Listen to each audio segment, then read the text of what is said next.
Hello friends, today in this video I'm gonna be walking through how to add a link to another page in Wix. But before getting started this video, make sure to subscribe. How to 1 minute. So first of all, you have to log in into your Wix account and open the Wix editor. So I want to add a link to this text, so I'm going to selecting the text from here, and inside of this text settings table you will get these font color options. So I'm going to changing the font color to pink, and here you will get a link option, so click on it and now select here page. Which page? Click here and select the page you want to add. So I'm going to selecting blog.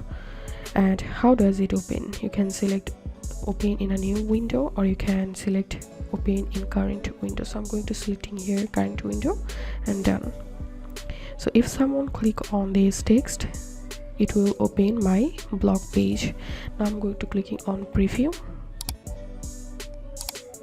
and now I'm clicking on this text, and here you can see my blog page has been opened.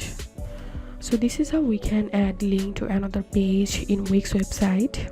If you have any questions, feel free to post in description. If you think to see more WordPress videos, please check the links in descriptions. If this video helped you, give a thumbs up and please consider subscribe. How to 1 minute. Thank you for watching.